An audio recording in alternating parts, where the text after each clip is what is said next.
24. Confusión y delirio. La confusión, un estado mental y conductual de merma de la comprensión, la coherencia y la capacidad para razonar, es uno de los problemas más frecuentes que se encuentran en medicina, y contribuye a un gran número de visitas a los servicios de urgencia, hospitalizaciones y consultas de pacientes internados. El delirio, un término que se utiliza para describir un estado de confusión aguda, sigue siendo una causa principal de morbilidad y mortalidad, al contribuir, tan solo en Estados Unidos, con $1.500 millones cada año a los costos en atención sanitaria. Pese a los mayores esfuerzos enfocados en la conciencia de este trastorno, el delirio pasa inadvertido pese a pruebas claras de que suele ser la manifestación cognitiva de enfermedades médicas o neurológicas importantes subyacentes. Manifestaciones clínicas del delirio. Se utilizan muy diversos términos para describir el delirio, entre los cuales se incluye encefalopatía, insuficiencia cerebral aguda, estado de confusión aguda y psicosis posoperatoria o de la unidad de cuidados intensivos.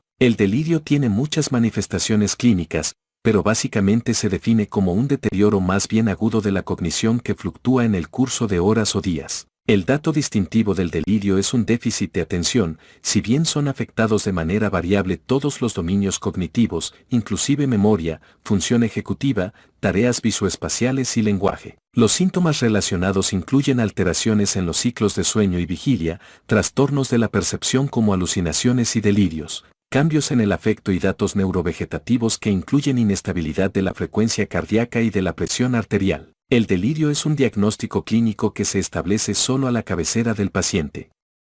Se han descrito dos categorías clínicas amplias de delirio, los subtipos hiperreactivo e hiporreactivo, con base en las características psicomotrices diferentes. El síndrome cognitivo que acompaña a la abstinencia grave de alcohol, es decir, delirium tremens, sigue siendo el ejemplo típico del subtipo hiperreactivo, que se caracteriza por alucinaciones intensas, agitación e hiperreactividad, las cuales a menudo van acompañadas de inestabilidad neurovegetativa potencialmente mortal. En contraste notable se encuentra el subtipo de delirio hipoactivo, que se ejemplifica en la intoxicación por benzodiazepina, en el cual los pacientes están abstraídos e inmóviles, con apatía notoria y bradicinesia motriz. Esta dicotomía entre los subtipos de delirio es un concepto de utilidad, pero los pacientes a menudo encajan en algún punto de un amplio espectro entre los extremos de hiperactividad e hipoactividad, que a veces fluctúan entre sí. Por tanto, los clínicos deben reconocer la amplia gama de presentaciones de delirio a fin de identificar a todos los enfermos con este trastorno cognitivo potencialmente reversible. Los sujetos hiperactivos fácilmente se reconocen por su agitación grave característica, temblores, alucinaciones e inestabilidad neurovegetativa. Quienes presentan una alteración pero aparentan tranquilidad muy a menudo pasan inadvertidos en las salas médicas y en la unidad de cuidados intensivos. Se hace hincapié en la reversibilidad del delirio en virtud de que muchas causas, por ejemplo las infecciones de múltiples órganos y los efectos de fármacos, son fáciles de tratar. Sin embargo, los efectos cognitivos del delirio a largo plazo en gran parte aún se desconocen. Algunas crisis de delirio continúan durante semanas, meses o incluso años. La persistencia del delirio en algunos pacientes y su elevada tasa de recidiva se debe al tratamiento inicial inadecuado de la causa subyacente del síndrome. En algunos casos, el delirio parece causar lesión neuronal permanente y declinación cognitiva, por tanto, es importante implementar estrategias de prevención. Aun si se resuelve un episodio de delirio, puede haber efectos residuales. Son muy variables los sucesos que el paciente recuerda después del delirio, fluctuando desde la amnesia completa hasta la repetición de la experiencia del periodo atemorizante de confusión, de un modo similar a lo que se observa en un paciente con trastorno por estrés postraumático. Factores de riesgo. Un plan de prevención primaria eficaz para el delirio comienza con la identificación de los pacientes con máximo riesgo de este padecimiento, entre lo que se incluye la preparación para un procedimiento quirúrgico electivo o el ingresar al hospital. Se han desarrollado varios sistemas de puntuación para la detección, muchos de los cuales tienen bien establecidos los factores de riesgo para el delirio. Los dos riesgos identificados con mayor frecuencia son la edad avanzada y la disfunción cognitiva inicial. Los individuos mayores de 65 años o con puntuaciones bajas en las pruebas estandarizadas de la cognición presentan delirio al hospitalizarse con una frecuencia que se aproxima a 50%. No se ha documentado si la edad y la disfunción cognitiva inicial son factores de riesgo verdaderamente independientes. Otros factores predisponentes son la privación sensorial, como las alteraciones auditivas y visuales persistentes, igual que los índices de salud global deficientes, como inmovilidad inicial, desnutrición y enfermedades médicas o neurológicas subyacentes. Los riesgos intrahospitalarios para el delirio incluyen la colocación de sonda vesical, sujeción física, privación de sueño y sensitiva y la adición de 3 o más fármacos nuevos.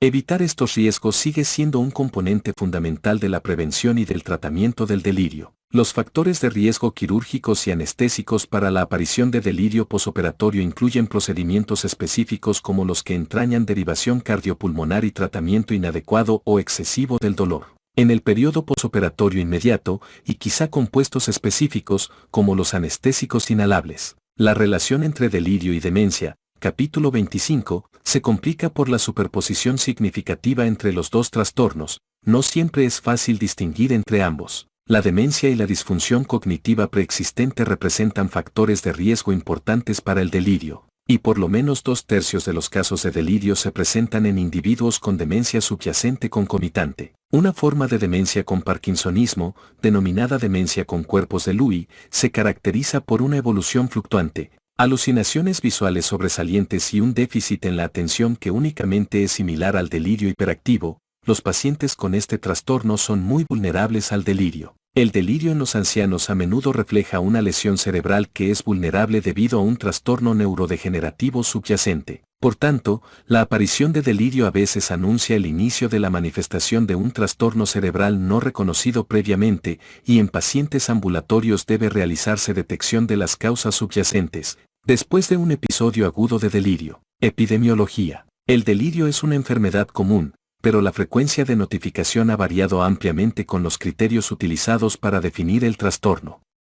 Los estimados del delirio en los pacientes hospitalizados fluctúan entre 10 a 50%, y se han comunicado tasas más elevadas para los ancianos y para los individuos sometidos a operaciones de la cadera. Los pacientes de edad avanzada que están internados en la unidad de cuidados intensivos tienen tasas muy elevadas de delirio, las cuales alcanzan 75%. El trastorno no se reconoce hasta en 1/3 de los pacientes internados delirantes, y el diagnóstico es muy problemático en el entorno de la unidad de cuidados intensivos, donde a menudo es difícil apreciar la disfunción cognitiva en el contexto de enfermedades multiorgánicas importantes y en un paciente sedado. El delirio en la unidad de cuidados intensivos habrá de considerarse como una manifestación importante de la disfunción orgánica no diferente a la insuficiencia hepática, renal o cardíaca. Fuera del contexto hospitalario agudo, el delirio se presenta en casi 1/4 parte de los pacientes internados en asilos o residencias y en 50 a 80% de los que se encuentran en su etapa final de la vida. Estos cálculos resaltan la frecuencia notablemente elevada de tal síndrome cognitivo en personas de edad avanzada,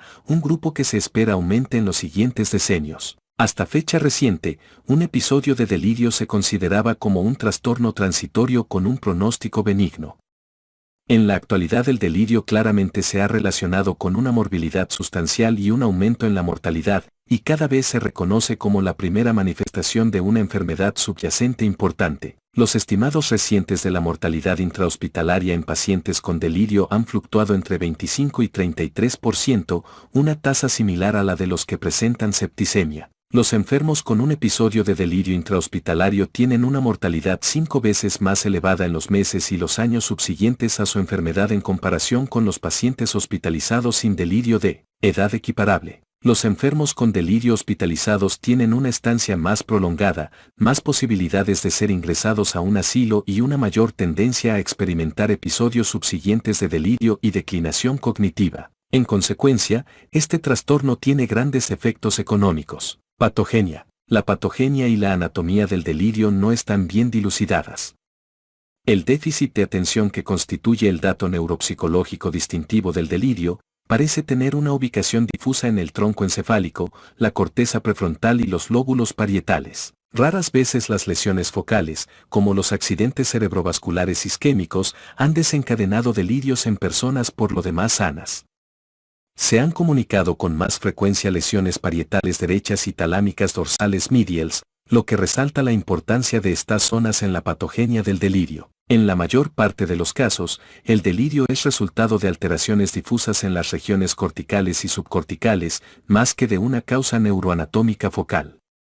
Los datos electroencefalográficos en personas con delirio por lo general muestran una lentitud simétrica, un dato no específico que apoya una disfunción cerebral difusa. Es probable que muchas alteraciones en los neurotransmisores, factores proinflamatorios y genes específicos participen en la patogenia del delirio. La deficiencia de acetilcolina desempeña en ocasiones una función importante y los fármacos con propiedades anticolinérgicas también pueden desencadenar delirios. Los pacientes con demencia son susceptibles a episodios de delirio, en tanto que aquellos con enfermedad de Alzheimer y demencia con cuerpos de Lewy o demencia de enfermedad de Parkinson tienen un estado de deficiencia colinérgica crónico a consecuencia de la degeneración de neuronas productoras de acetilcolina en el prosencéfalo basal. De modo adicional, otros neurotransmisores quizá también intervienen en este trastorno cerebral difuso. Por ejemplo, los incrementos en la dopamina desencadenan asimismo delirio. Los pacientes con enfermedad de Parkinson tratados con fármacos dopaminérgicos desarrollan un estado delirante que se caracteriza por alucinaciones visuales, fluctuaciones y confusión. No todos los individuos expuestos al mismo efecto nocivo presentarán signos de delirio. Una dosis baja de un anticolinérgico puede no tener efectos cognitivos en un adulto joven sano, pero sí causar un delirio florido en una persona de edad avanzada con una demencia subyacente documentada, aunque incluso las personas jóvenes sanas experimentan delirio con dosis muy altas de fármacos anticolinérgicos. Este concepto de la aparición del delirio como resultado de una lesión en individuos predispuestos en la actualidad es el concepto sobre la patogenia más aceptado. Por tanto, si un individuo previamente sano sin un antecedente de enfermedad cognitiva desarrolla delirio en el contexto de una lesión más bien menor, como cirugía electiva u hospitalización, entonces habrá de considerarse una enfermedad neurológica subyacente no reconocida, como una enfermedad neurodegenerativa, múltiples accidentes cerebrovasculares previos u otra causa cerebral más difusa. En este contexto, el delirio puede considerarse como una prueba de estrés para el cerebro en la que la exposición a factores desencadenantes conocidos, como la infección sistémica y los fármacos nocivos pueden descubrir una reserva cerebral reducida y anuncian una enfermedad grave subyacente potencialmente tratable. Estudio del paciente. Delirio. Dado que el diagnóstico de delirio es clínico y se establece a la cabecera del paciente, se requiere de anamnesis y exploración física minuciosas al valorar a los enfermos con posibles estados de confusión. Las herramientas de detección ayudan a médicos y enfermeras a identificar a los pacientes con delirio. Se incluyen el método de evaluación de la confusión, la escala de evaluación del delirio en enfermería, la escala del síndrome cerebral orgánico, el escala de valoración del delirio y, en la unidad de cuidados intensivos, la versión de unidad de cuidados intensivos de la metodología de evaluación de la confusión y la puntuación de detección del delirio. Si se usa el método de evaluación de la confusión bien validado, el diagnóstico de delirio se establece si hay 1, inicio agudo y evolución fluctuante, y 2, falta de atención acompañada de 3, pensamiento desorganizado o 4, nivel de conciencia alterado, cuadro 24-1. Es probable que estas escalas no identifiquen el espectro completo de pacientes con delirio. Debe presumirse que todas las personas con confusión aguda tienen delirio, sin importar su cuadro clínico, debido a la amplia variedad de manifestaciones clínicas posibles. Una evolución que fluctúa en el curso de algunas horas o días y que se puede agravar por la noche, denominada confusión vespertina progresiva, es típica pero no esencial para el diagnóstico.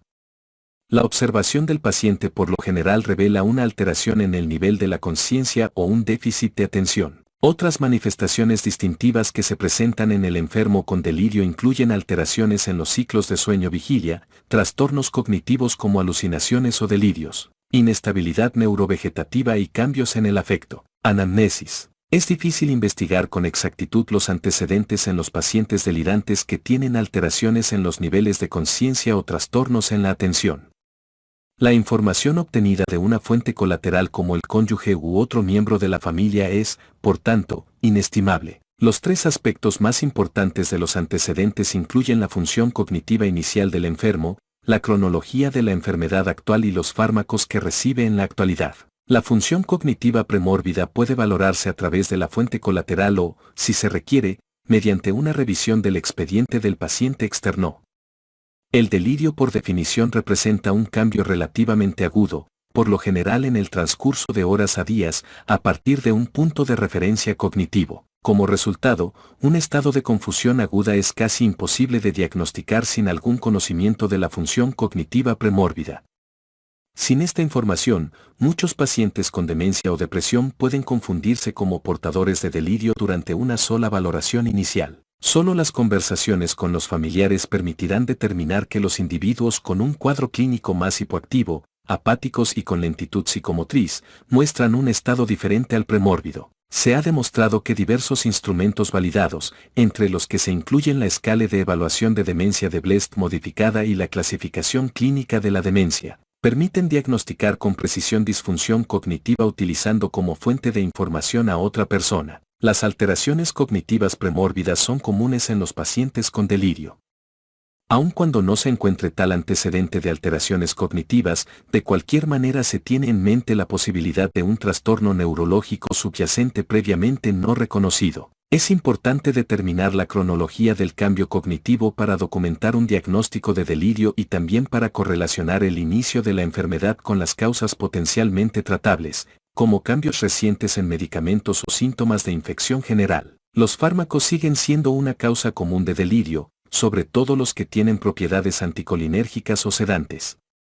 Se estima que casi un tercio de todos los casos de delirio son consecuencia de fármacos, sobre todo en ancianos. Los antecedentes de farmacoterapia habrán de incluir todas las prescripciones, así como las sustancias de venta libre y herbarias que ha tomado el paciente y cualquier cambio reciente en la dosificación o la formulación, lo que incluye la sustitución de medicamentos de patente con genéricos. Otros elementos importantes de los antecedentes son la detección de síntomas de insuficiencia orgánica o infección de múltiples órganos, que a menudo contribuyen al delirio en los ancianos.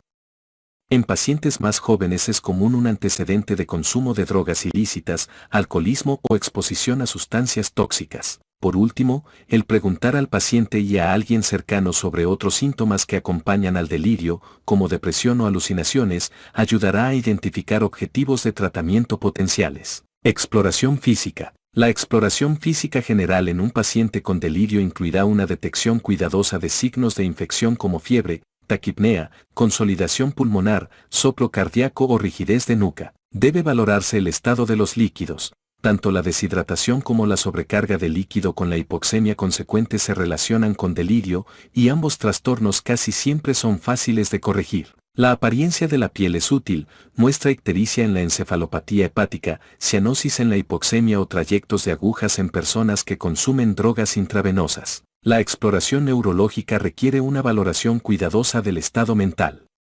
Las personas con delirio a menudo tienen una evolución fluctuante, por tanto, es posible que el diagnóstico pase desapercibido cuando se considera un solo punto temporal en la valoración. Para los pacientes con síntomas que empeoran por la tarde, la exploración solo en los turnos matutinos brinda una tranquilidad engañosa. La mayoría de los sujetos con delirio tienen nivel de conciencia que va de la hiperexcitación al letargo y al coma. Esto es fácil de valorar. En un paciente con un nivel de conciencia relativamente normal, está indicada la detección de una deficiencia en la atención, ya que esta es la marca neuropsicológica distintiva del delirio. La atención puede valorarse con el interrogatorio. El habla tangencial, el flujo fragmentado de ideas o la incapacidad para seguir órdenes complejas a menudo indican un problema en la atención. Existen pruebas neuropsicológicas formales para valorar la atención, pero una prueba sencilla de repetición anterógrada de dígitos es rápida y bastante sensible. Se pide al paciente que repita series cada vez más largas de dígitos. Se comienza con una serie de 2 números que se le mencionan al paciente a intervalos de 1 segundo. Los adultos sanos pueden repetir una serie de 5 a 7 dígitos antes de equivocarse. La capacidad para 4 dígitos o menos casi siempre indica una deficiencia de atención, a menos que haya barreras de audición o lenguaje, y muchos enfermos con delirio tienen capacidad para repetir 3 o menos dígitos. Las pruebas neuropsicológicas más formales pueden ser de gran utilidad para valorar al paciente con delirio, pero por lo general son demasiado engorrosas y dilatadas en los pacientes hospitalizados. Un estudio mini examen del estado mental sencillo brinda cierta información respecto a orientación, lenguaje y habilidades visoespaciales, capítulo 25, sin embargo, El desempeño de algunas tareas en el mini examen del estado mental, como deletrear la palabra mundo hacia atrás o la sustracción seriada de dígitos, resultará alterada por las deficiencias de atención de los pacientes con delirio, lo que no son fiables. El resto de la exploración neurológica se enfocará en identificar nuevas deficiencias neurológicas focales. Las apoplejías circunscritas o las lesiones expansivas aisladas raras veces son la causa del delirio, pero los pacientes con enfermedad cerebrovascular difusa subyacente o trastornos neurodegenerativos pueden no tener la capacidad para tolerar cognitivamente lesiones nuevas más o menos pequeñas. También se valoran signos adicionales de trastornos neurodegenerativos como parkinsonismo, que no solo se observa en la enfermedad de Parkinson idiopática, sino también en otros trastornos demenciales como la enfermedad de Alzheimer, la demencia con cuerpos de Lewy y la parálisis supranuclear progresiva. La presentación de mioclono multifocal o asterixis en el examen motor es no específica, pero suele indicar una causa metabólica o tóxica del delirio. Etiología. Algunas causas se establecen con facilidad con el interrogatorio y exploración física minuciosos, en tanto que otras requieren la confirmación con estudios de laboratorio, estudios de imágenes u otras pruebas auxiliares. Un grupo extenso y diverso de lesiones puede causar delirio, y la causa en muchos pacientes suele ser multifactorial. En el cuadro 24.2 se enuncian causas comunes. Los fármacos prescritos, los de venta libre y los herbarios suelen desencadenar delirio. Los medicamentos con propiedades anticolinérgicas, los narcóticos y las benzodiazepinas son causa muy frecuente, pero casi cualquier compuesto puede desencadenar una disfunción cognitiva en un paciente predispuesto. Si bien un enfermo de edad avanzada con demencia premórbida puede presentar delirio al recibir una dosis relativamente pequeña de un medicamento, otros individuos menos susceptibles solo presentan delirio con dosis muy elevadas del mismo medicamento. Esta observación resalta la importancia de correlacionar la cronología de los cambios recientes en los fármacos, lo que incluye dosis y formulación, con el inicio de la disfunción cognitiva. En los pacientes más jóvenes, las drogas ilícitas y las toxinas son causas comunes de delirio. Además de las drogas más típicas, el aumento reciente en la disponibilidad de las llamadas drogas de club, como la metilendioximetanfetamina, MDMA, éxtasis, el hidroxibutirato gamma, sales de baño, cannabis sintética y la cetamina tipo fenciclidina, han dado origen a un aumento de personas jóvenes que se presentan en estado de delirio en unidades de atención médica aguda, capítulo 447.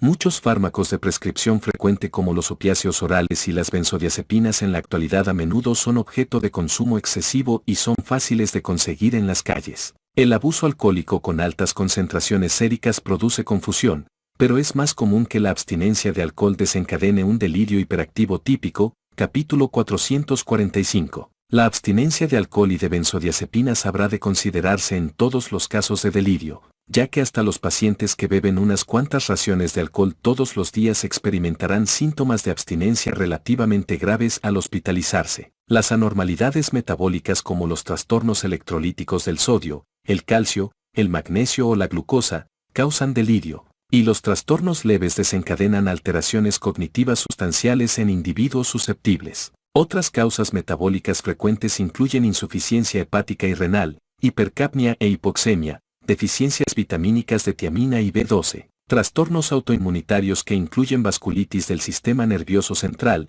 y endocrinopatías que incluyen enfermedades tiroideas y suprarrenales. La infección sistémica a menudo causa delirio, sobre todo en los ancianos.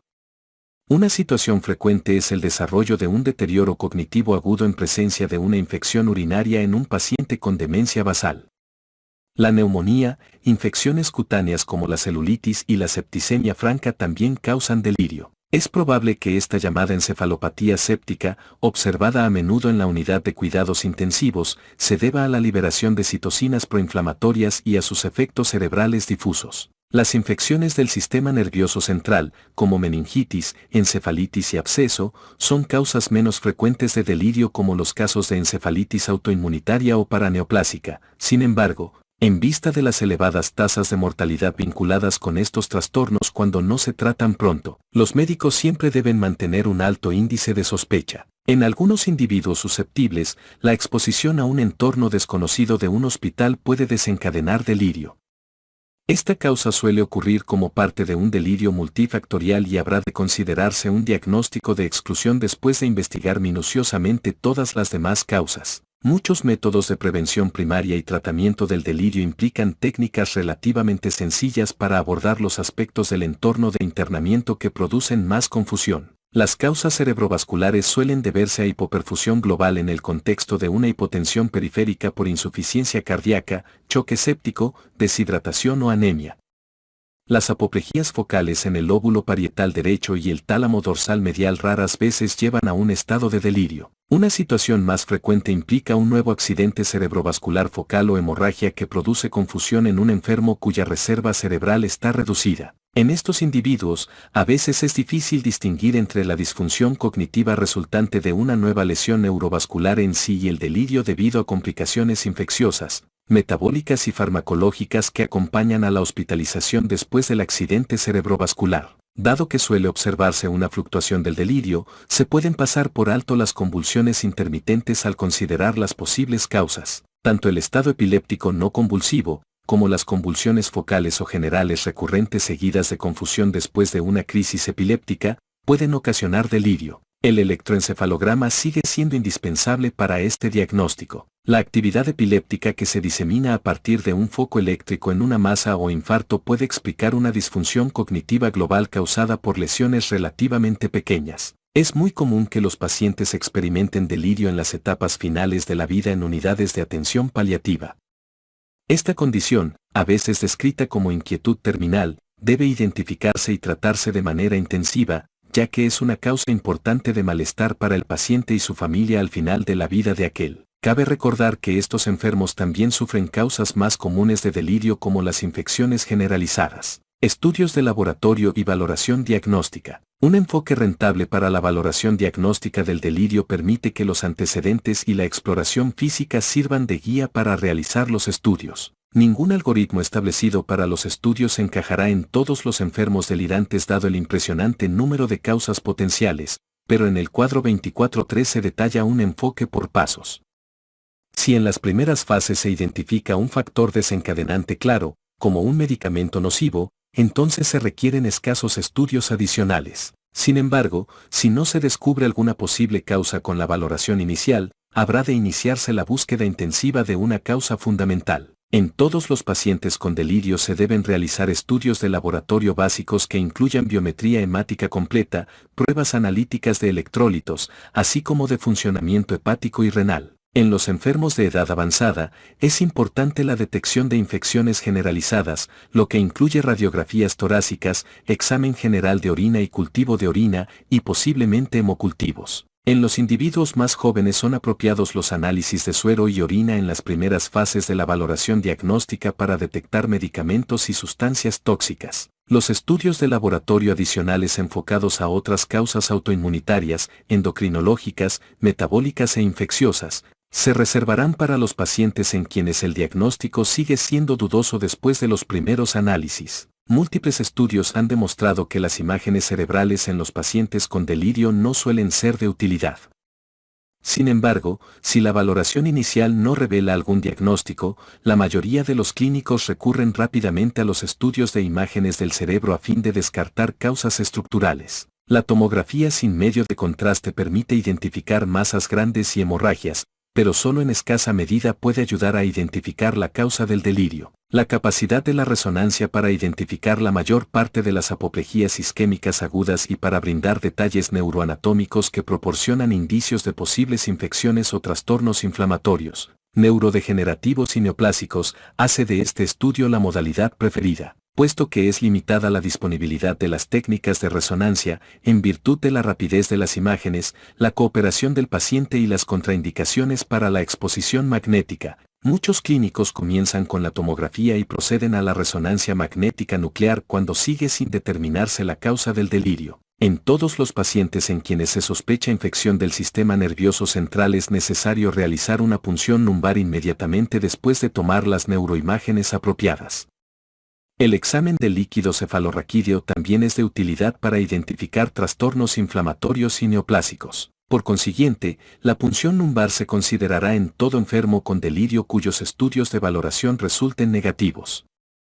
El electroencefalograma no desempeña una función sistemática en el estudio del delirio, pero sigue siendo de gran utilidad cuando se consideran causas relacionadas con convulsiones. Tratamiento. Delirio. El tratamiento del delirio comienza con la atención al factor desencadenante fundamental, por ejemplo, pacientes con infecciones generalizadas habrán de recibir antibióticos apropiados y se les corregirá con cautela los trastornos electrolíticos subyacentes. Estas medidas a menudo permiten la resolución rápida del delirio. La farmacoterapia empírica del delirio solo sirve para prolongar el tiempo en que los pacientes permanecen en el estado de confusión y pueden cubrir información diagnóstica de importancia. Los métodos relativamente sencillos de atención de apoyo son muy eficaces para tratar a los enfermos con delirio.